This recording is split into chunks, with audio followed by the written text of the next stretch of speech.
026.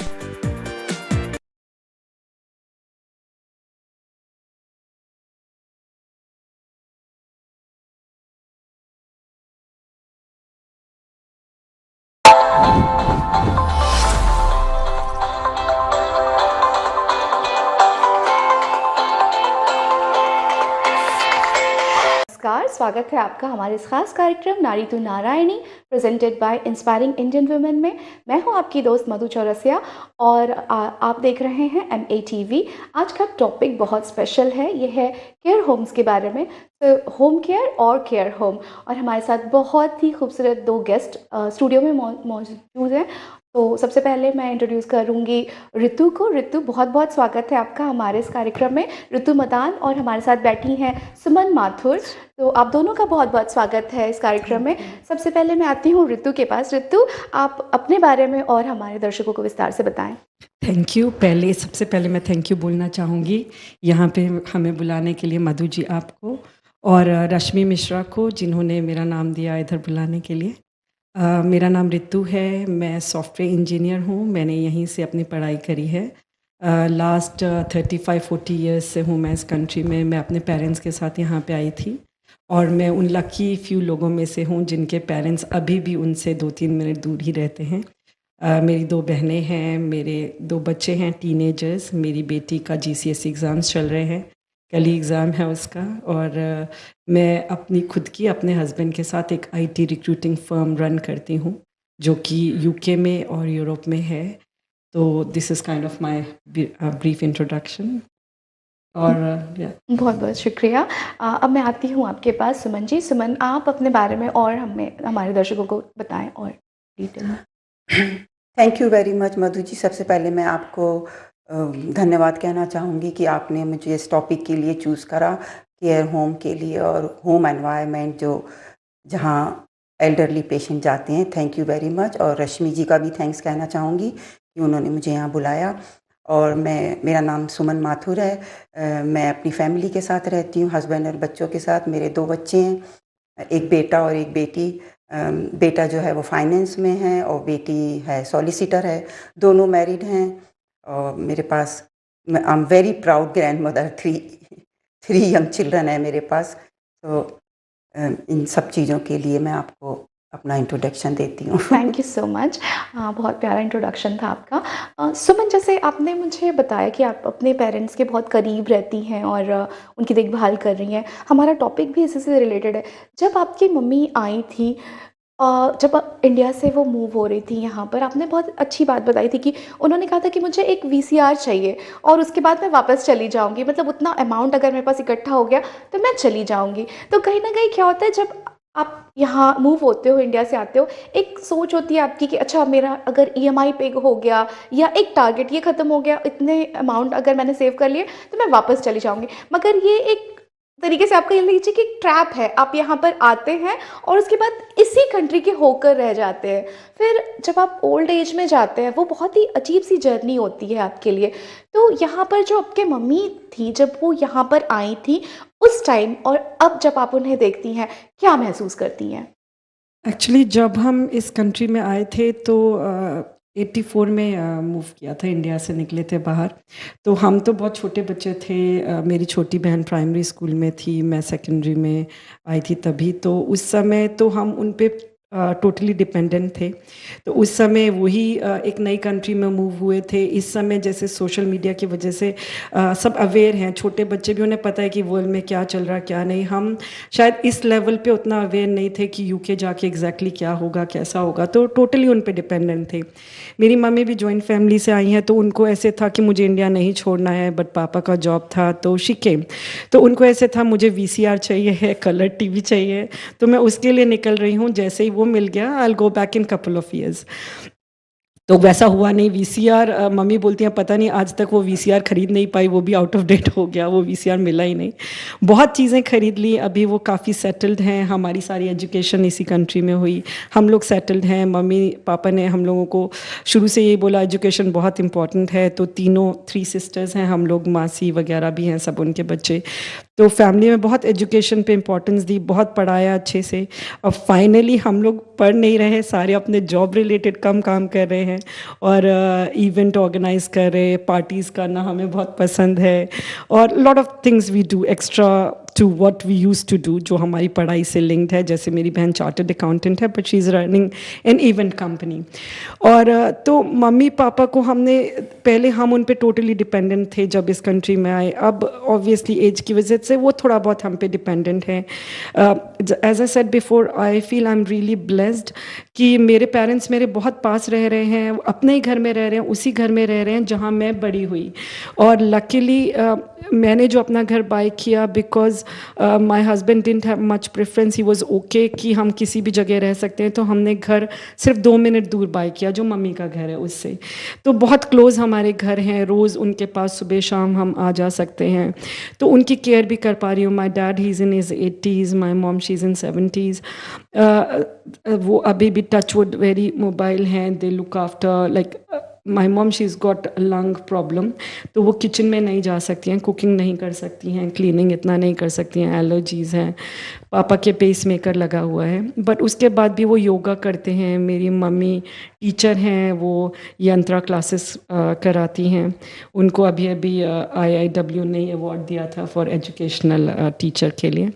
तो वो मोबाइल हैं, but at the same time they need kids around जो उनका थोड़ा ख्याल रख सकें। डॉक्टर्स अपॉइंटमेंट है, ग्रॉसरी लानी है, कुछ भी करना है, तो उसके लिए हम उनके पास भी हैं। उनको हमने देखा जब हम उनके ऊपर टोटली डिपेंडेंट थे, से लेकर जब वो अब कुछ हद तक हमारे ऊपर डिपेंडेंट हैं, तो हमने उनके घर में क्लीनर रख दिया है, एक फुल टाइम शेफ़ है जो उनकी पसंद का खाना बना रहे, क्योंकि उनके बहुत डाइटरी रिक्वायरमेंट है कि वो ज़्यादा फ्राइड नहीं खा सकते, स्पाइसेस नहीं ले सकते, तो खाना उन्हें बन के मिल रहा है, क्लीनर मिल रहा है। उनकी गार्डनिंग हॉबी है, वो जो हॉबी से कर रहे हैं वो काम कर रहे हैं, बट उन्हें कंपलसरी नहीं है कि डेली ड्यूटीज़ अपनी करें। और टचवुड उन्हें इतनी अभी ज़रूरत नहीं है कि टोटली वो डिपेंडेंट है कि जहाँ पे हम केयर होम कंसिडर करें, या उन्हें ऑब्वियसली वो मेरे घर आके रहते हैं। हम 3 बहनें हैं, तो मेरे पास 1-2 महीना रहते हैं, मेरी बहनों के पास घूमते रहते हैं बीच में जब जाना है। लेकिन वो प्रेफर करते हैं अपने घर में रहना, क्योंकि मम्मी की क्लासेस हैं, पापा की हॉबीज़ हैं, वो योगा करते अपने उसी रूम में जहाँ वो इतने सालों से कर रहे हैं, तो they prefer staying at their home. और we try and arrange facilities for them कि उन्हें उसी घर में ही अच्छा लगे। तो that's what we are doing at the moment. उन्होंने एक कंफर्टेबल जोन बनाया हाँ हुआ जी। है और वहाँ से वो नहीं निकलना चाहते। नहीं निकलना Means चाह वो रहे। चाहते हैं कि जो स्पेशल टाइम हो वो वहाँ पर हो, बाकी वो यहाँ वहाँ जाते हैं रहते हैं। बहुत अच्छी चीज़ है। अब मैं आपके पास आती हूँ सिमन जी। आप यहाँ पर NHS में भी काम कर रही हैं, केयर होम्स में भी आपने आपके एक्सपीरियंस रहे हैं।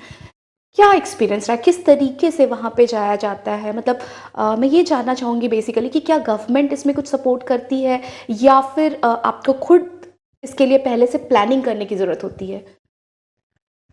अ, आपने जो क्वेश्चन मुझसे पूछा है कि केयर होम में जाना चाहिए या नहीं, तो ये मैं इसके बारे में ये कहना चाहूँगी कि ये हर एक का अपना इंडिविजुअल चॉइस चॉइस होती होता है, है। उनकी फैमिली की और उनके एल्डरली पेरेंट्स की, कि वो जाना चाहते हैं या नहीं। क्योंकि जैसे अभी रितु जी ने बोला कि उनके पेरेंट्स एबल हैं, वो घर पे रह कर के मैनेज कर सकते हैं अपना सब काम, थोड़ी बहुत उनको हेल्प चाहिए होती है जो कि ये उनकी करती रहती हैं।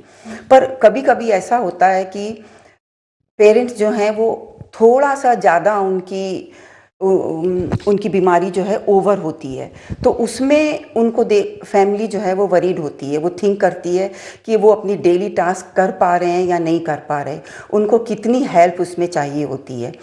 और वैसे तो घर में सेटअप करके भी किया जा सकता है ये सब कुछ, केयरर भी मिलती हैं, केयरर आ जाती हैं घर में। पर अगर ओवर हो रहा है ज़्यादा और पेरेंट्स बिल्कुल बेड बाउंड हैं और वो नहीं हिल सकते, तो फिर उनको स्पेशल नीड्स की ज़रूरत पड़ती है। उनके लिए इक्विपमेंट्स होने चाहिए जो उनकी लाइफ को मैनेज कर पाएँ, उनके डेली रूटीन के टास्क को कंप्लीट कर पाएँ, फिर वो केयर होम्स के बारे में सोच सकते हैं। पर जैसा कि अभी पहले कहा कि ये उनकी फैमिली और उनके खुद के ऊपर इंडिपेंडेंस डिपेंड करता है कि वो क्या चाहते हैं। पर केयर होम से बहुत अच्छी फैसिलिटीज़ होती हैं। जब केयर होम्स में कोई केस आता है तो सबसे पहले उनका रिस्क असेसमेंट होता है, इंडिविजुअल, हर एक का इंडिविजुअल केयर प्लान होता है। उसके बारे उस केयर प्लान में उनके सब कुछ लिखा होता है कि जो उनका क्या ब्रेकफास्ट का टाइम है, क्या उनकी प्रायोरिटीज़ है खाने के लिए, उनकी एनर्जी है, उनके मेडिकेशन का टाइम है, वो क्या पहनना पसंद करते हैं, उनका रिलीजन, वो क्या चीज़ क्या फॉलो कर रहे हैं उसका, तो वो सारी चीज़ें उस केयर प्लान में होती हैं। और वहाँ का जो स्टाफ है वो काफ़ी अच्छा होता है और टैलेंटेड होता है। उनको बहुत सारे कोर्सेज़ पे भेजा जाता है कि पेशेंट के लिए फुलफिलनेस उनकी नीड्स को पूरा कर पाएँ वो। जी, जी। बहुत सारी जानकारी आपने हमें दी। मैं इसमें एक और चीज़ ऐड ऑन करना चाहती हूँ कि क्या इसके लिए अगर हमारी एज हो रही है, हर किसी को इस फ़ेज़ से गुज़रना पड़ता है, तो क्या इसकी प्लानिंग पहले से करनी होती है या गवर्नमेंट भी इसमें सपोर्ट करती है? प्लानिंग तो हमारी हेल्थ कैसी जा रही है उस समय, ये उसके ऊपर डिपेंड करता है। अगर हमारे पेरेंट्स की हेल्थ ऐसी हो रही है कि नहीं हम घर पे मैनेज कर सकते, तो फिर बच्चे यही थिंक करते हैं कि वो उनको केयर होम में लेके जाएँ। फिर ये होता है कि जो वहाँ का मैनेजमेंट टीम होती है, वो उनके सारे फाइनेंशियल्स को देखती है। उनकी खुद के अकाउंट्स में कितना पैसा है और उनको क्या पेंशन मिलती है, वो सब उसके मैनेजमेंट के ऊपर डिपेंड करता है राइट। कि वो सारा कुछ देखता है। पर ऐसे तो प्लानिंग मुझे नहीं लगता कि कोई ऐसी प्लानिंग करके चलता होगा कि हम केयर होम में जाएं। बहुत मुश्किल होता है अपना घर छोड़कर केयर होम में जाना। मुझे तो हमेशा ये लगता है कि अगर घर में ही मैनेज कर सकते हैं अपनी फैमिली को, तो उससे बेटर चीज़ तो कोई हो ही नहीं सकती, क्योंकि उनको बहुत अच्छा एनवायरनमेंट मिलता है, घर का एनवायरनमेंट मिलता है, घर का फूड मिलता है, अपने बच्चों को देख सकते हैं वो सारे समय। पर केयर होम में भी बहुत अच्छा होता है, वहाँ पर भी जो फैमिली है वो कभी भी जा सकती है, अपने घर का खाना लेके जा सकती है उनके लिए, उनको वीकेंड के लिए अपने घर में ला सकती है, उनकी कोई मैरिज सेरेमनी है कुछ है तो उनको वो ला सकते हैं घर में, वो भी सब कुछ अवेलेबल है वहाँ पर फिर भी केयर होम तो केयर होम है, और घर में सारे समय बच्चों के साथ रहना और वहाँ पर स्टाफ के साथ रहना, वो टू डिफरेंट चीज़ तो होती ही हैं। जी, ऋतु मैं आपके पास आती हूँ अभी। जैसे कि इंडिया में अभी कल्चर हो गया है, अब हर कोई अपने शहर में तो नहीं होता, कहीं न कहीं मूव हो रहे होते हैं और वहाँ पर भी एक तरीके से देखा जाए तो जो पेरेंट्स होते हैं वो अकेले रह रहे होते हैं, एक एज तक जब तक वो अपने आप को सँभाल सकते हैं। मोस्टली देखा जाता है रहते ही हैं, बच्चे बाहर चले जाते हैं और वहाँ पर एक और चीज़ लोगों के दिमाग में होती है कि अगर बेटा है तो उनकी ज़िम्मेदारी हो जाती है, अगर पेरेंट्स ओल्ड हो रहे हैं या उनको कुछ किसी तरीके की प्रॉब्लम होती है तो। यहाँ पर आप बहनें हैं और आप मिलकर इकट्ठा ये सारी चीज़ें, ये सारी ज़िम्मेदारी निभा रही हैं। क्या लगता है ये सोच कितनी बदलनी चाहिए?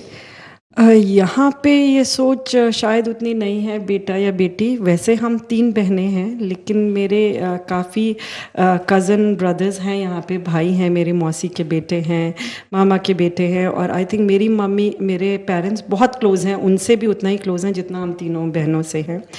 और हम लोग मिल के रिस्पॉन्सिबिलिटी कर रहे हैं। ऐसा बिल्कुल नहीं है कि बेटी है तो ये कर रही है या बेटा के पास उनको रहना है। तो जैसे लकीली मेरा घर मेरी मम्मी के बहुत पास है, मेरी मौसी के बेटे हैं, उनका घर भी बहुत पास है मेरी मम्मी के। तो हम लोग जब इन लोगों को ज़रूरत है तो वो कभी मैं जा रही हूँ उनके पास मिलने के लिए, कभी मेरे भाई जा रहे हैं वहाँ पर। अभी रिसेंटली कुछ प्रॉब्लम हो गई थी इंडिया में और मेरी मम्मी की तबीयत इतनी ठीक नहीं चलती है, तो अगर कोई ऐसी न्यूज़ आए तो हम मम्मी को नहीं बता सकते एकदम से। तो उसमें हम कभी मैं चले जाती हूँ, कभी मेरे भाई चले जाते हैं, तो इक्वल लेवल पे ऐसा नहीं है कि सिर्फ उनकी रिस्पॉन्सिबिलिटी है, बेटे हैं तो वो देखें।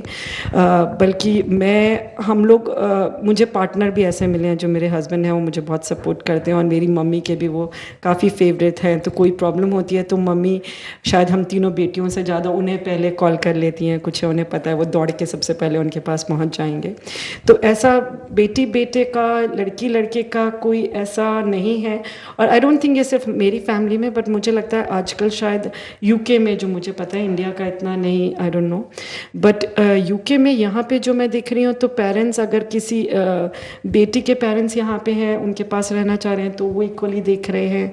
तो इस कंट्री में I don't think it really matters, but luckily I am blessed that my husband completely supports me in this. अगर किसी भी दिन मेरे पापा का या मम्मी का डॉक्टर अपॉइंटमेंट है, and I got other major responsibility, कोई ऑफिस में मीटिंग है, कुछ है, तो he always let me go and he be like okay fine, you look after the family and I do the meeting and everything. बच्चों को pick करना है, स्कूल से ड्रॉप करना है, तो he is been very supportive. And vice versa, मेरे parents भी equally like they majorly help us. I know they are not, अभी इतना नहीं कर पा रहे, फिर भी कोई भी चीज़ है, papa can still drive, touch wood, he comes, कुछ भी ज़रूरत है, we call him, he comes. तो लड़की लड़के का नहीं इतना है, we equally help each other, support each other, तो अच्छे से चल रहा है। चल रहा है। ऐसा नहीं है इंडिया वाला कोई ऐसा सीन कि लगे कि नहीं बेटा है तो उसी के पास मम्मी को रुकना चाहिए। और वो लोग भी आजकल मेरे ख्याल से पेरेंट्स भी बहुत ज़्यादा, जैसे कि सुमन माथुर ने बोला, वो भी चाहते हैं कि अपने घर में रुकें, अपने एरिया में हो, अपने कंफर्ट जोन में हो, जहाँ पे वो सब कुछ कर सकते हैं। मेरा पर्सनल, जितना मैं भी केयर होम में गई हूँ, और जैसा कि आपने बोला कि लोग प्लानिंग करना चाहते हैं, शायद मैं उनमें से हूँ जो प्लानिंग करती है केयर होम की। और मैं अपने हस्बैंड से भी कई बार बोल चुकी हूँ कि हमें शायद एक रेसिडेंशियल होम, क्योंकि we are entrepreneurs and we have got our own restaurant है, हमारा आईटी बिजनेस है, we are into business, so this is something we are thinking and planning to do, जिसमें हमें लगता है कि हम 5-6 फ्रेंड्स मिलके अभी से एक रेसिडेंशियल होम क्रिएट करें, इन्वेस्ट करें, जिसमें हम साथ में जाके रुकें। मुझे अच्छा लगता है पेरेंट्स घर में, but at the same time कभी आता है ऐसा टाइम जिसमें आपको कोई इक्विपमेंट्स की ज़रूरत है, या आपको 24 आवर्स केयर की ज़रूरत है, जो फैमिली मेम्बर उतना उस लेवल पे, प्रोफेशनल लेवल पे नहीं कर पाएंगे, इमोशनल एंड लव एंगल में होते हैं। उसमें आपको चाहिए कि डॉक्टर 24 आवर्स आपके पास है, नर्स है, लेकिन आप एक हॉस्पिटल में भी नहीं हो, आपको होमली एनवायरनमेंट भी मिले। तो आई थिंक कई ऐसे प्राइवेट केयर होम्स हैं इस कंट्री में, यूके में, जहाँ पे मैं गई हुई हूँ। अपनी, मेरी बड़ी मम्मी थी, जैसे जाते थे तो जैसे हम, उनका बर्थडे था, 80th बर्थडे, तो वहाँ पे सेलिब्रेट किया, या जो भी हम लोग सब साथ में गए उधर, तो वो घर जैसा भी फील था। उनका अपना रूम है वहाँ पर, जिसमें उन्हें सारी फैसिलिटीज़ हैं, डॉक्टर अवेलेबल है, नर्स अवेलेबल है, 24 आवर्स, कोई प्रॉब्लम है। एट द सेम टाइम हम भी एनी टाइम उनसे मिलने जा सकते हैं, कोई भी चीज़ें उनसे शेयर कर सकते हैं। ऐसा नहीं था कि नहीं ये मीटिंग आवर्स हैं, जैसे कि हॉस्पिटल्स में होते हैं। केयर होम में कोई मीटिंग आवर नहीं है, जिसमें आप कभी भी उनसे जाके मिल सकते हो, कभी भी उनको घर लेके आ सकते हो। तो मैं प्लान करती हूँ अपने फ्यूचर का, मुझे ऐसा लगता है I would rather stay in a care home, जहाँ पे मुझे सारी फैसिलिटी मिले और बच्चे भी मिलने आ सके, तो मुझे वो अच्छा लगता है। बट मेरे पेरेंट्स के लिए मैं चाहूँगी वो मेरे साथ रहें बाद में, तो दो कॉन्ट्रडिक्टरी चीज़ें बट खुद के लिए I prefer care home, I think. मैं आपके पास आती हूँ सुमन जी, केयर होम और रिटायरमेंट होम में क्या अंतर है? केयर होम में, जैसा मैंने अभी आपको बताया कि केयर होम में 24 आवर्स केयर होती है, स्टाफ होता है, ट्रेंड स्टाफ होता है, और आपको कोई, आपके अपने रूम्स होते हैं, आपको कोई प्रॉब्लम है तो immediate nurse and doctors available होते हैं, और इमीडिएट एम्बुलेंस भी आ सकती है। पर रिटायरमेंट होम में आई थिंक थोड़ा सा डिफरेंट वो होता है कि like a warden control home, कि आपके रूम अपने, आपका सब अपना सेटअप है, आपके पास अपना फ्लैट है और सब कुछ सेटअप है, पर एक आपको बेल बजानी पड़ेगी अगर आपको हेल्प की ज़रूरत है तो इसके लिए। और उसमें ठीक है, आपको फैसिलिटीज़ बहुत होती हैं, हर चीज़ की, गार्डनर आता है, सब कुछ मेंटेन है, मतलब आपको उसमें कुछ करना नहीं, पर आपकी अपनी डेली रूटीन की चीज़ें आपको खुद ही करनी है, क्योंकि आप एबल हैं इसलिए। और रेजिडेंशियल होम में एबल भी होते हैं और थोड़ा बेड बाउंड भी होते हैं, तो जो बेड बाउंड होते हैं उनके लिए तो डेफिनेटली ऑल स्पेशल इक्विपमेंट्स होते हैं उनको ट्रांसफ़र करने के लिए, और उनका फूड का टाइम होता है। स्टाफ जो है, अगर वो खुद नहीं खा सकते तो स्टाफ उनको फीड करता है, उनकी दवाई टाइम पर होती है, हर चीज़ उनका टाइम पे सोशलाइज होती है, उनके लिए एक्टिविटीज़ कंडक्ट करी जाती हैं, और वॉलंटियर्स का बहुत इनपुट रहता है उसमें। वॉलंटियर्स बहुत आते हैं, उनके पास बैठते हैं, बातें करते हैं, तो काफ़ी डिफरेंस है केयर होम में और सपोर्टेड लिविंग में काफ़ी डिफरेंस है। Care home and retirement home में। जी। जी। ऋतु, जैसे कि आप भी बिज़ी हैं, आप एक मदर हैं, आप जॉब भी करती हैं, आप कई सारी चीज़ें मैनेज कर रही हैं। ऐसे में कितना चैलेंजिंग लगता है आपके लिए? कैसे आप वक़्त निकालती हैं उन चीज़ों के लिए? वक्त हमने कुछ चीज़ों के रूटीन बना दिए हैं थोड़े से, जैसे कि मेरी छोटी बहन है, वो मम्मी से सुबह बात करती है। मैं दिन में जब बच्चों को स्कूल या पिक कर रही हूँ, उस पिक एंड ड्रॉप, वो टाइम पे एक राउंड लगा लेती हूँ उनके पास। मेरी बड़ी बहन है, वो अलग टाइम पे, या हमारी जूम कॉल्स हमने सेटअप कर दी हैं जिससे कि हम उनको 24 आवर्स देख रहे हैं, मॉनिटर कर रहे हैं। उनके घर में कैमरा लगा हुआ है। तो ऑब्वियसली मेरा अपना खुद का बिज़नेस है, तो हम थोड़ा सा उसको जैसे अगर किसी दिन मेरे पेरेंट्स का डॉक्टर से अपॉइंटमेंट है तो हमें पहले से पता है, तो हम मीटिंग उस समय नहीं रखते हैं। लकीली थोड़ा सा हमारे कंट्रोल में है कि हम आगे पीछे कर सकते हैं। प्लस क्योंकि मेरे हस्बैंड भी सेम हम लोग का साथ में ये बिज़नेस है, तो मेरी कोई रिस्पॉन्सिबिलिटी है वो कर पा रहे हैं उस समय वो कर लेते, या मुझे जाना ही है किसी मीटिंग में देन हिल को। तो थोड़ा जगलिंग करते रहना पड़ता है।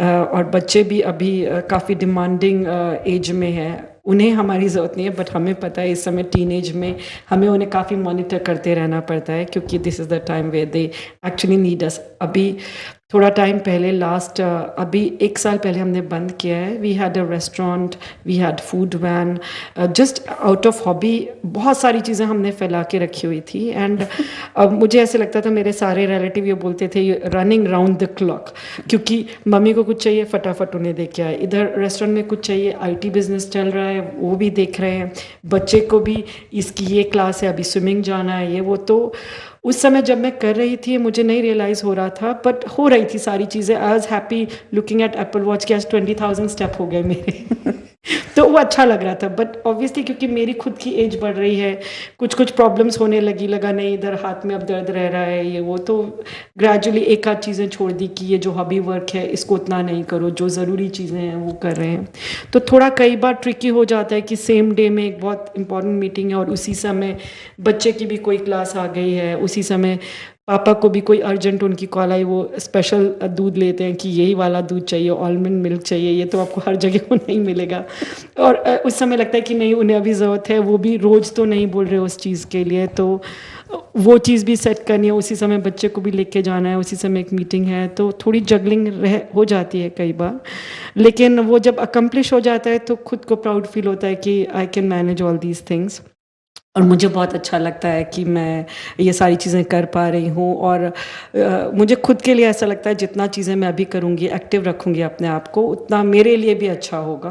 तो I try to do that. मैं उसे आउटसोर्स भी कर सकती हूँ उसमें से कुछ काम जो कि मैं नहीं करती हूँ। मुझे जैसे इनफैक्ट शॉपिंग ही है उनकी कुछ, जो कि शायद ऑनलाइन भी मैं सेट कर सकती हूँ कि उनके पास पहुँच जाए, बट मुझे करना पसंद है, मुझे एस्डा जाना पसंद है, मुझे अच्छा लगता है अपने स्टेप्स करना, अपने आप को एक्टिव रखना, और उस तरह से मैं मैनेज करती हूँ। जैसे सुबह जब बच्चे स्कूल गए तो वो टाइम मेरा ऑफिस का है, उस समय फटाफट ऑफिस के काम कर लिए, जो बच गए I can do in the evening later on. हमारा इंडिया में भी बिज़नेस है और यूरोप में भी, तो कई बार टाइम का भी ऐसे होता है कि सुबह ही करना है इंडिया के काम। तो अब वो रूटीन में आ गए हैं, थोड़ी जगलिंग है, बट मैनेज हो जा रहा है अभी तक, टच वुड।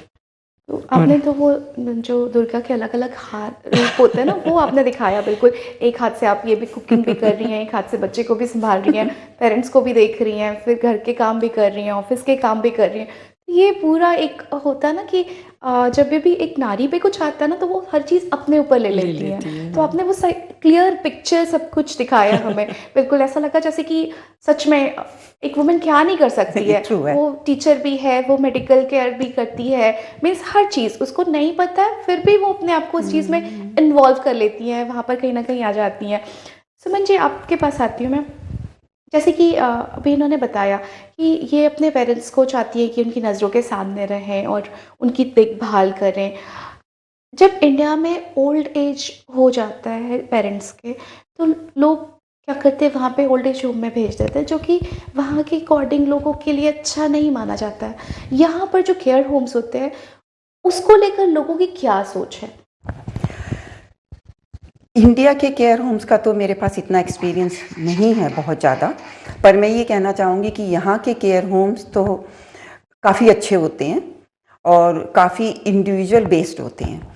हर एक की प्रॉब्लम्स को वो समझते हैं, उसको अंडरस्टैंड करते हैं। मैनेजमेंट बहुत अच्छा होता है, स्टाफ ट्रेंड होता है। जैसे मैंने पहले कहा कि उनके केयर प्लान्स होते हैं, हर चीज़ उनका रूटीन जो है, उनके अपने रूम्स होते हैं, उनका क्या रिस्क है उनके लिए, कहाँ अगर वो प्रॉब्लम में, अगर उनको लेस मोबिलिटी है तो उनको किस इक्विपमेंट की ज़रूरत है, ये सब उसके लिए ज़रूरी होता है। वहाँ पे फिजियो होते हैं, ऑक्यूपेशनल थेरेपिस्ट भी होती है। वहाँ हर समय कोई ना कोई अवेलेबल होता है हमारे एल्डरली के लिए। और काफ़ी अच्छे सोशलाइज डे भी होता है और इवनिंग्स भी होती हैं।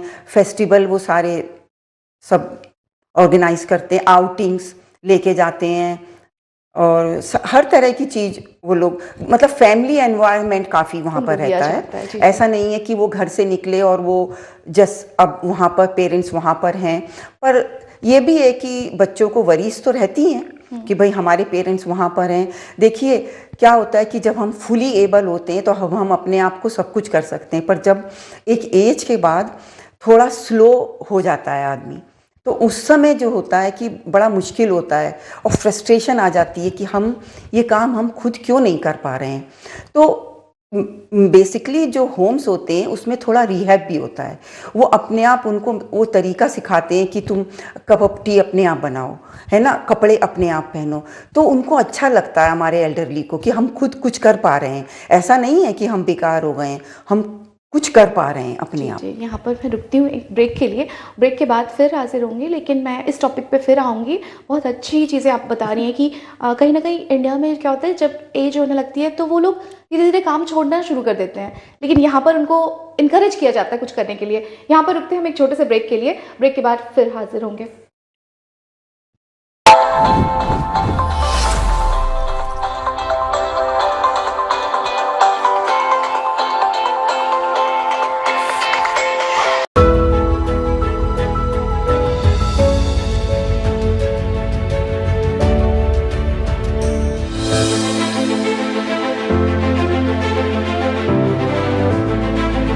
पिछले 20 वर्षों से ये शोभा यात्रा बड़ी ही धूमधाम से चल रही है।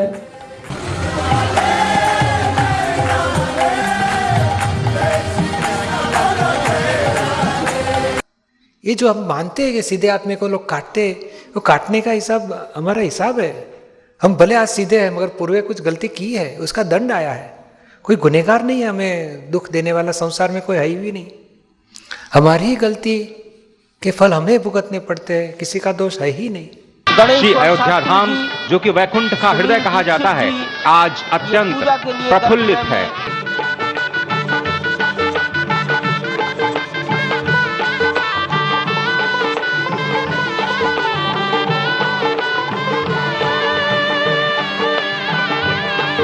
ने श्री राम जन्मभूमि मंदिर को समर्पित 6 स्मारक डाक टिकट किए जारी।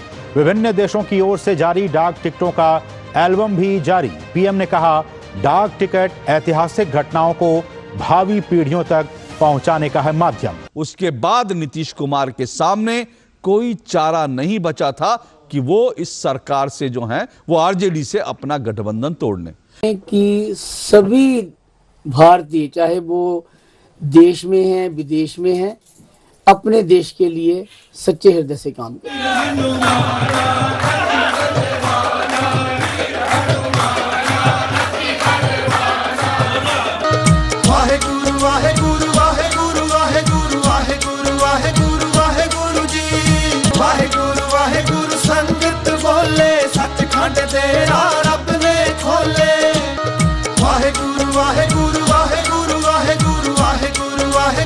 ਬਲ ਸਾਹਿਬ, ਇਹ ਜਿੱਦਾਂ ਇਹ ਵਿਚਾਰਾ ਦੱਸਣ ਡਿਆ ਕਿ ਅਸੀਂ ਗੁਰੂ ਨਾਨਕ ਦੇਵ ਜੀ ਤੋਂ ਪਹਿਲਾਂ ਸ਼੍ਰੀ ਰਾਮਚੰਦਰ ਜੀ ਮਹਾਰਾਜ ਇਹਨਾਂ ਦੇ ਗੁਰੂ ਸਨ, ਤੇ ਫਿਰ ਬੜਾ ਵੱਡਾ ਗੈਪ ਪੈ ਗਿਆ। ਫਿਰ ਇਹ ਗੁਰੂ ਨਾਨਕ ਦੇਵ ਜੀ ਆਏ, ਉਸ ਤੋਂ ਪਹਿਲੇ 10 ਗੁਰੂ ਸਾਹਿਬ ਤੇ ਬਾਬਾ ਰਾਮ ਸਿੰਘ, ਤੋਂ ਹੁਣ ਇਹਨਾਂ ਦਾ ਗੁਰੂ ਠਾਕੁਰ ਦਲੀਪ ਸਿੰਘ।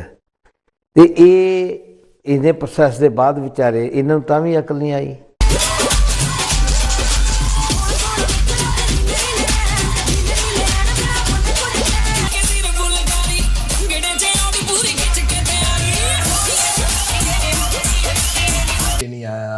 ਤੇ ਤੁਸੀਂ ਸੋਚਦੇ ਹੋਗੇ ਤੁਹਾਡੇ ਸੱਜਣ ਕਿੱਥੇ ਗਏ, ਆਪਾਂ ਤੁਹਾਨੂੰ ਦਿਖਾ ਦਿੰਦੇ ਜੀ ਕਿੱਥੇ ਗਏ। ਯੂਕੇ ਦੇ ਵਿੱਚ ਆਪਣੇ ਮੁੰਡਿਆਂ ਨੇ ਮਿਹਨਤ ਬਹੁਤ ਕੀਤੀ ਆ ਕੇ ਇੰਡੀਆ ਤੋਂ, ਖਾਸ ਤੌਰ ਦੇ ਵਿੱਚ ਵੈਨਾਂ ਚਲਾਉਣ 'ਚ, DPD ਵੈਨਾਂ, ਹਰਮੀਜ਼ ਵਾਲੀਆਂ ਵੈਨਾਂ, ਜੋ ਐਮਾਜ਼ੋਨ ਵਾਲੀਆਂ ਵੈਨਾਂ ਜੋ ਹੈਗੀਆਂ ਉਹਦੇ ਵਿੱਚ ਕਾਫੀ ਕਾਮਯਾਬ ਰਹੇ ਆ। ਆਪਣੇ ਮੁੰਡਿਆਂ ਨੇ ਕਾਫੀ ਕੰਮ ਖਿੱਚਿਆ ਉਹਦੇ 'ਚ।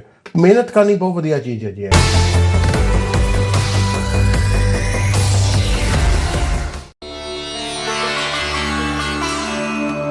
नमः शिवाय। मैं हूं पंडित पाठक, आपकी सेवा में आता हूं every Sunday between 3 to 5 PM।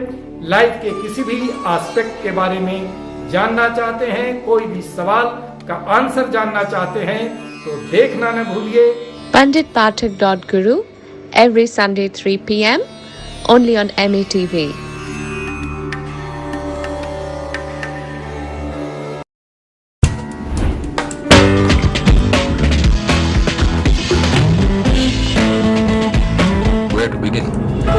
I was born and raised in one of the most beautiful places on earth. It was a time filled with wonder that I'll always remember.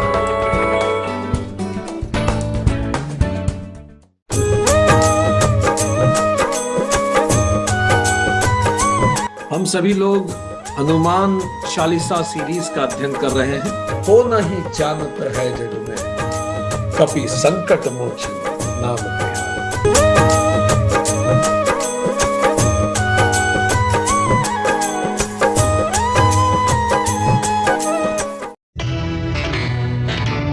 No drama, no exaggeration, just the truth. A complete news bulletin. MATV brings you Doordarshan News at 7 AM, 11:30 AM, 8 PM and 11 PM. News the way it should be.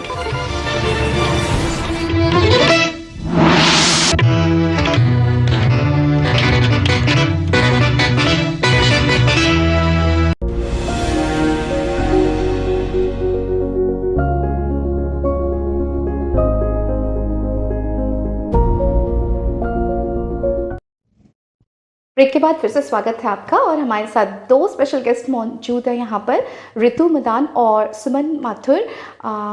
और ये topic बहुत ही अच्छा जा रहा था जिसमें कि हम बात कर रहे थे केयर होम और होम केयर की, और आपने हमें बहुत सारे इन्फॉर्मेशंस दिए इसके बारे में कि यहाँ पर लोगों को बोला जाता है, जो ओल्डरली पीपल होते हैं उनको इनकरेज किया जाता है कि आप अपने काम खुद से करें, किसी पे डिपेंड ना हो जब तक आप कर सकते हैं। जबकि अगर आप बात करें इंडिया में, वहाँ पर क्या होता है, जैसे ही बहू आई घर में तो जो सासू माँ होती है वो बैठ जाती है कि मुझे तो अब सब कुछ बना बनाया मिल जाएगा। यहाँ पर वो सीन नहीं होता है एटलीस्ट। आपको क्या लगता है? मेरे ख्याल से अगर कोई करना भी चाहे तो करना चाहिए नहीं। मैं यही एडवाइस करूँगी कि जितना ज़्यादा काम आप खुद कर सकते हैं उतना अच्छा है, क्योंकि अगर बहू आई है तो वो भी तो भाई ह्यूमन बीइंग है ना, हम लोगों की तरह। ये थोड़ी ना कि वो सारा काम करे और हम लोग बैठे रहें। आई थिंक मिल के काम करें तो ज़्यादा बेटर है, और वो हमारी हेल्थ के लिए भी अच्छा, बहुत अच्छी चीज़ है जी।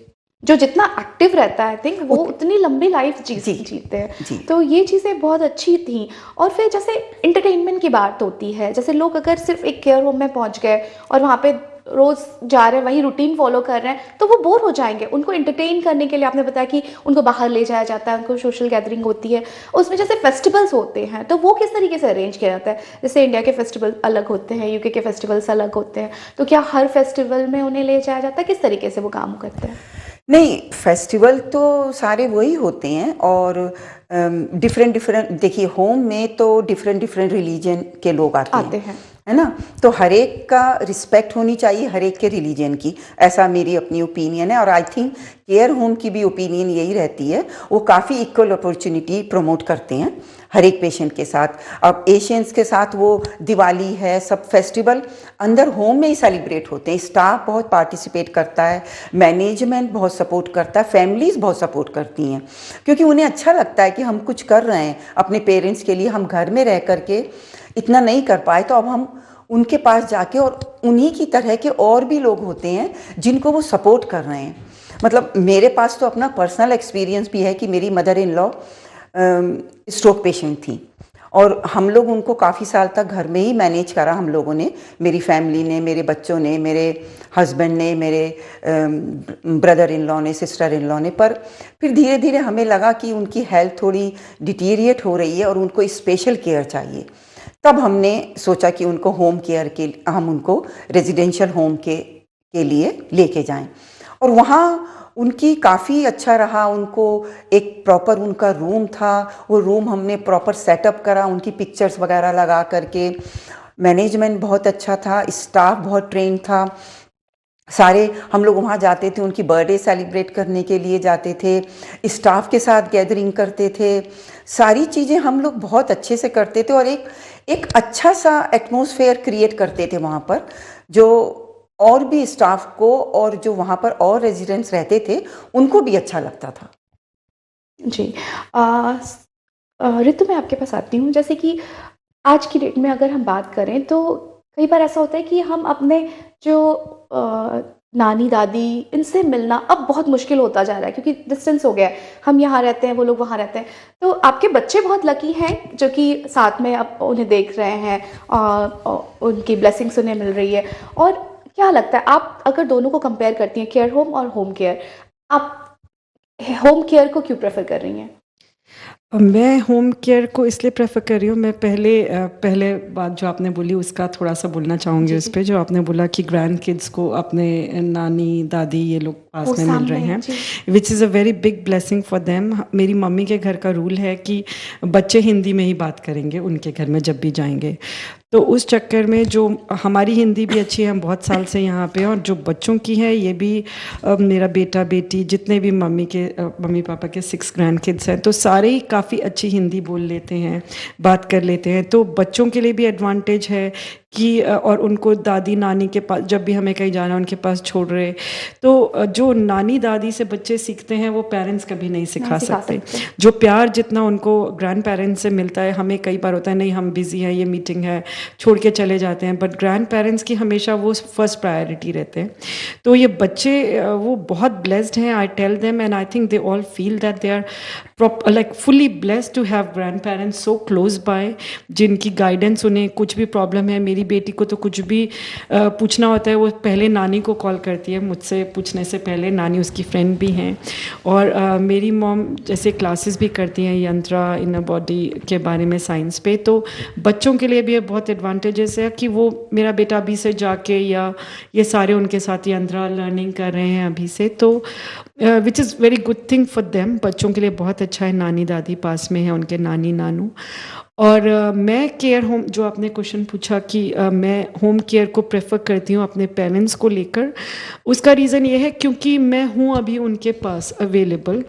तो अगर मैं नहीं होती यहाँ पर, या मैं इतना ऐसे फुल टाइम जॉब में होती कि जहाँ पे मैं उन्हें टाइम नहीं दे पा रही होती, तो शायद I would have preferred care home, मुझे उसमें प्रॉब्लम नहीं होती। लेकिन क्योंकि जब मैं हूँ एबल, उनके पास हूँ, उनके पास जा सकती हूँ जब उन्हें ज़रूरत है, डॉक्टर्स अपॉइंटमेंट या उन्हें कोई भी शॉपिंग का चीज़ें चाहिए कि मुझे यही खाना है वो लेके आओ, तो I can help them with that. या कई बार सिर्फ ये होता है कि उन्हें चाहिए है कि उनके पास बैठ के उनसे बातें करे कोई, तो मैं वो टाइम अवेलेबल कर पाती हूँ उनके पास। और क्योंकि वो 2 मिनट दूर हैं, शायद किसी केयर होम में जाए, वो पता नहीं कितना पास हो, बट ये घर पास में है, वहाँ पे मेरे लिए बहुत ईजी है उनका लुक आफ्टर करना। और उस घर में हम बहुत साल से रहे, तो we know everything there. Plus हमने उनके लिए केयरर अरेंज कर दी है घर में, केयरर एज इन जो खाना बना के जा रही है उनके लिए, घर साफ रख रही है उनका, या उन्हें किसी भी चीज़ की हेल्प की ज़रूरत है छोटा मोटा, तो वो कर पा रही है जब हम नहीं पहुंच पा रहे हैं। तो उनके लिए ये वर्क कर रहा है, हमारे लिए वर्क कर रहा है, क्योंकि दोनों घर काफ़ी पास में है, 2 मिनट के गैप पर। कि मुझे भी बहुत एडवांटेज है उनके पास होने में। आई feel I am really blessed, more blessed then them, कि मेरे पास वो हैं, कोई भी गाइडेंस के लिए कुछ भी प्रॉब्लम है मैं उनके पास पहुँच सकती हूँ। एट द सेम टाइम वो भी अवेलेबल है, उन्हें भी एक होमली फीलिंग है कि हम पास में हैं, एक कॉल करेंगी मम्मी मुझे, तो मैं 2 मिनट में पहुंच जाऊंगी। प्लस उनके यहाँ कैमरे लगा रखे हैं हम लोगों ने, जो हम अगर उनसे बहुत देर बात नहीं होती तो कैमरा पे भी देख सकते हैं कि हाँ वो लोग ठीक ठाक घूम रहे हैं, सो रहे हैं इस समय, या जो भी है, तो हमें डिस्टर्ब करने की उनको ज़रूरत नहीं है। तो अभी because they are able, they are mobile, I think I prefer this कि वो पास में है, घर में है। But if time changes and if they want to go, अगर वो हमारे पास रहना चाह रहे हैं, हमारे पास घर में जगह है, और नहीं भी होती तो ऑब्वियसली वो हमारे पास मोस्ट वेलकम है एनी टाइम। और उन्हें बात पता है, वो आके रहते भी हैं हम तीनों बेटियों के पास, थोड़ा थोड़ा टाइम आके 1-2 महीना रह जाते हैं, बीच में थोड़ा रह के देखते हैं कैसे लग रहा है। बट वो अपने घर में ज़्यादा कंफर्टेबल हैं because of their routine, because they do lot of things, और उसके लिए उन्हें काफ़ी स्पेस चाहिए। स्टूडियो है मेरी मम्मी का घर में, she wants to go there. पापा का पूरा गार्डनिंग उन्हें शौक है, अपना गार्डन है, उन्हें अपने हिसाब से मेंटेन करा है, उन्हें योगा करना पसंद है, उसके हिसाब से उन्हें अपना घर बनाया हुआ है। तो आई प्रेफर कि वो उसी घर में रहे क्योंकि वो उनके लिए मोस्ट कंफर्टेबल एरिया है। और जब तक हम उन्हें सारी फैसिलिटीज़ प्रोवाइड कर पा रहे हैं, प्लस उनके पास भी हैं, 2 मिनट में पहुंच रहे हैं, तब तक आई प्रेफर कि वो घर में ही रुकें। But I think they are also very open, कि उन्हें ऐसे लगता है कि ओपन माइंड, कि उन्हें अगर केयर होम जाना भी पड़ रहा है तो they are okay with that, कि अगर कभी ज़रूरत पड़ रही है तो उनको भी ऐसा नहीं है कि नहीं मुझे अपने घर में ही रहना है या तुम लोग के साथ ही रहना है। जब तक दे आर क्वाइट फ्लेक्सिबल और ओपन, इस चीज़ में जो चीज़ उन्हें पसंद होगी उस तरह से करेंगे। अभी फ़िलहाल we are very happy the way it's going, and touch wood, I really hope कि फॉरएवर ऐसे ही चलता रहे। तो सुमन, आप मुझे बताइए कि जो केयर होम में काम करते हैं जो लोग, उनकी शिफ्ट किस तरीके से होती है? जो केयर होम में काम करते हैं, वैसे तो पहले तो थी कि 7.5 आवर की शिफ्ट होती थी। डिफरेंट केयर होम में डिफरेंट क्राइटेरिया होता है, उनके अपने प्रोटोकॉल होते हैं। पर अभी रिसेंटली जो है, मैं NHS में, मैं अभी आपको बीच में बता दूं, सॉरी, कि मैं अभी NHS में काम कर रही हूँ एज ए थेरेपिस्ट और न्यूरो पेशेंट के साथ। तो वहाँ पर स्टिल मैं थेरेपी साइड में हूँ, पर नर्सिंग केयर भी वहाँ पर है फुल, क्योंकि पेशेंट वहाँ पे रहते हैं, वो रिहैब है। तो वहाँ पर क्या है कि 12 आवर की शिफ्ट होती है, 8 to 8, और उसमें बीच में ब्रेक्स भी होते हैं, 3 ब्रेक्स होते हैं। लंच ब्रेक होता है आई थिंक 1.5 आवर का, फिर हाफ एन आवर का, और बहुत सारे स्टाफ होते हैं। तो 3 दिन में उनके अपने आवर्स जो हैं वो कंप्लीट हो जाते हैं, जो कि उनके एलोकेटेड आवर्स हैं। तो उनके पास अपनी लाइफ मेंटेन करने के लिए 3 या 4 दिन और होते हैं एक्स्ट्रा, कि वो अपने सोशलाइज कर सकते हैं, अपनी फैमिली पे ध्यान दे सकते हैं, अपने को ग्रो करने के लिए और एजुकेट हो सकते हैं, कोई कोर्स ज्वाइन कर सकते हैं, या किसी की अपनी हॉबी है तो वो उस वे में जा सकता है। तो मुझे लगता है कि 12 आवर की शिफ्ट ठीक है, पर फिर वही बात है कि इंडिविजुअल के ऊपर डिपेंड करता है कि वो क्या करना चाहता है। पर अभी तो जैसा मुझे मालूम है कि 12 आवर की शिफ्ट होती है और मेंटेन कर रहे हैं, बहुत अच्छे से मेंटेन करता है स्टाफ, कोई प्रॉब्लम नहीं। नाइट स्टाफ अलग है, नाइट स्टाफ की ड्यूटी 8 to 8 होती है मॉर्निंग में, और ऐसा नहीं है बीच में उनको गैप भी मिलता है। ये नहीं है कि तीनों दिन उनको कंटिन्यूएशन में काम करना है, जैसे आज शिफ्ट करी फिर 2 दिन का गैप है, फिर एक शिफ्ट करी, तो इस तरीके से उनका रूटीन रहता है। जी ऋतु, अब मैं आपसे पूछना चाहूँगी, जैसे लोग यहाँ पर आते हैं और जब उनकी जॉब चीज़ें फिनिश हो जाती हैं तो वो चाहते हैं कि एंड वाला जो टाइम है हमारा, वो हम बैक होम इंडिया में अपने कम्युनिटी के साथ में अपने लोकेशन पे गुजारें। मगर कई बार वो लोग इन चीज़ों में उलझ जाते हैं कहीं ना कहीं, कि अब बच्चे यहाँ रह रहे हैं, अगर हम वहाँ मूव भी होंगे तो शायद हम उतने हैप्पी नहीं होंगे। अगर बच्चों को हमारी ज़रूरत होगी तो हम वहाँ से ट्रैवल करके यहाँ नहीं आ सकते। तो वो कहीं ना कहीं दुविधा होती है हर किसी के अंदर। क्या आपके पेरेंट्स में भी ऐसा देखने को मिला आपको? मेरे पेरेंट्स में पापा दोनों का स्लाइड थोड़ा डिफरेंस है। पापा के पेरेंट्स की बहुत जल्दी डेथ हो गई थी मेरे, तो वो बहुत ज़्यादा इंडिया में उनके रिलेटिव्स वगैरह भी नहीं थे, तो उनको इतना इंडिया जाने का नहीं शौक़ था। लेकिन मम्मी की काफ़ी बड़ी फैमिली थी और उनको बहुत अच्छा लगता था। तो मुझे याद है जब हम लोग शुरू में यहाँ आए थे तो एवरी 6 मंथ या once a year mummy India जाती थी, तो हम तीनों बच्चों में से एक को लेके जाती थी हर बार। तो मैं ही ज़्यादातर जाती थी, मुझे इंडिया शुरू से बहुत पसंद था। आप सबसे छोटी रही हूँ? नहीं, मैं बीच की हूँ, बट मैं बिहेव हमेशा, जो मेरी छोटी बहन है वो बहुत मैच्योर है और मैं बचपना भी है और मुझे बहुत पसंद भी रहा इंडिया से। तो मैं काफ़ी इंडिया के टच में रही, मम्मी के साथ गई, सारे रिलेटिव्स, तो हम काफ़ी जाते थे। लेकिन जब मेरी नानी की डेथ हुई, आई थिंक उसके बाद से मम्मी, जैसे मामा मौसी वगैरह थे इंडिया में, लेकिन वो इतना अटैच इतना नहीं उनको रहा। और यहाँ पे भी मामा है, यहाँ पे मेरी एक मासी है, तो यहाँ पे भी कुछ रिलेटिव्स थे। तो उनको इनिशियली डेज में मुझे याद है उनको बहुत ऐसे लगता था जैसे पहले बोला कि ये वीडियो लेके जाएंगे या अब थोड़ा ये हो जाए तो जाएंगे। अब जब हमें ब्रिटिश पासपोर्ट मिल रहा था, I remember she was not happy कि ये मिल गया तो शायद अटक जाए यहाँ पर। तो उन्हें बीच बीच में ऐसे था कि जाएं, लेकिन फिर इवेंचुअली क्योंकि काफ़ी साल हो गए तो इतना नहीं रहा। और यहाँ पे अब क्यों तीनों बहनें हम यहाँ पे हैं, कज़न्स वगैरह बच्चे, तो उनके लिए ये काइंड ऑफ इंडिया ही बन गया है उनका। लेकिन मैं ये समझ रही हूँ जो आपने क्वेश्चन पूछा है, क्योंकि ये क्वेश्चन मेरे हस्बैंड के साथ है, वो इंडिया से आए हैं और उनका बहुत मन है कि वो इंडिया जाके कभी रहें, कि फाइनली हमारा रिटायरमेंट होम इंडिया में होगा। तो मेरे लिए क्वेश्चन कई बार आता है कि what about kids, they would not want to go back to India, वो यहाँ पे अच्छे से सेटल, मतलब यहीं पे बढ़ रहे हैं। But at the same time I think the world is really evolving with globalisation.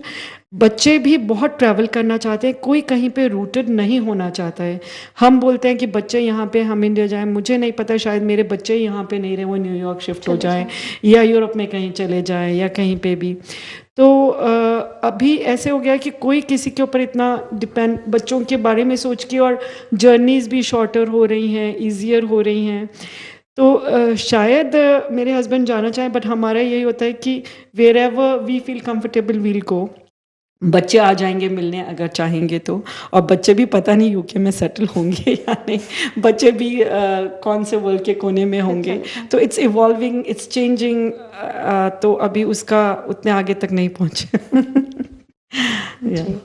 सुमन, आपको कोई ऐसा सिनेरियो मिला जहाँ पर आपको लगा कि कोई ऐसा सिंगल केयर होम में ऐसा कोई ऐसा अकेला बंदा हो जिसको लगे कि अब मैं यहाँ पर क्या कर रहा हूँ या रही हूँ, मतलब यहाँ आकर मैं फंस गई हूँ, मुझे वापस इंडिया जाने का मन कर रहा है, बट इस एज में अब वहाँ जाकर क्या मिलेगा मुझे, वहाँ पर कोई नहीं होगा मेरी केयर करने के लिए, और वो थोड़ा फ्रस्ट्रेट हो रहा हो या उसको ऐसे कुछ लग रहा हो कि नहीं मुझे, मैं यहाँ पर रहकर फंस रही हूँ। ऐसा कुछ कभी ऐसा सिनेरियो आपको देखने को मिला?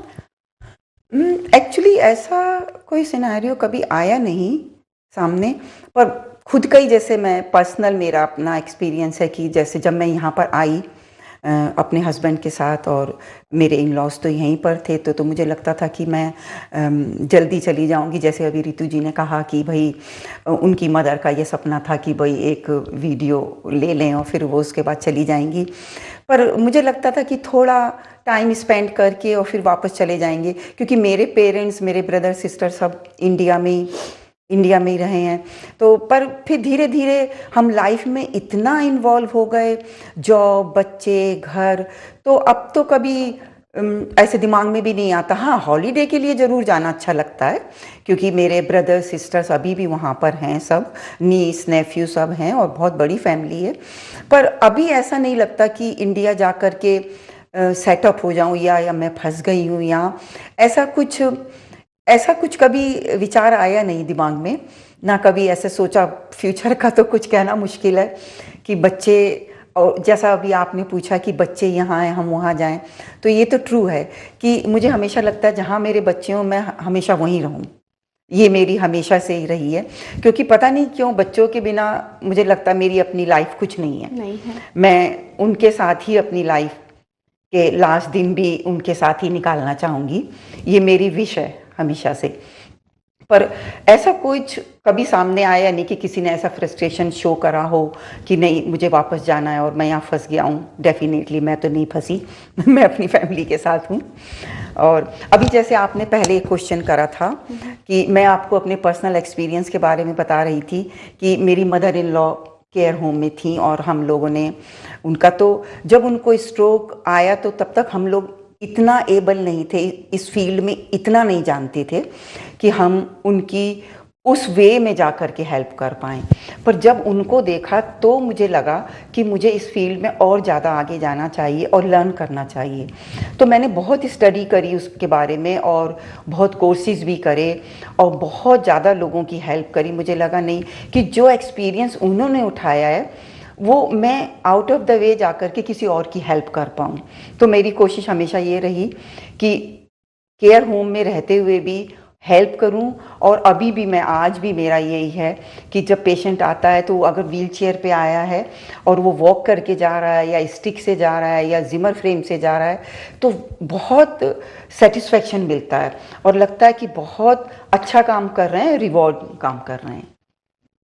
जी, अब हम न्यू जनरेशन, क्योंकि आपने बहुत लंबा वक्त गुजारा, आप दोनों ने ही बहुत लंबा वक्त गुजारा यूके में। जो न्यू जनरेशन आ रही हैं वो कहीं ना कहीं उनको लगता है कि हम यहाँ पर आएंगे तो शायद हम ज़्यादा सेविंग कर पाएंगे, बैक होम इंडिया कुछ भेज पाएंगे। उनकी क्या प्लानिंग हो सकती है? क्या वो यहाँ पर अपनी लंबी लाइफ जी सकते हैं? क्या लगता है इन फ्यूचर क्या होने वाला है? एक्चुअली मेरा जॉब क्योंकि आईटी रिक्रूटिंग में भी है तो मैं उस एंगल से बोलूँगी कि जो लोग आते हैं बहुत अभी इंडिया से काफ़ी लोग निकलना चाह रहे हैं, शायद शुरू से ही चाहते होंगे बट अभी रिसेंटली आईटी में इन दिनों काफ़ी ज़्यादा है।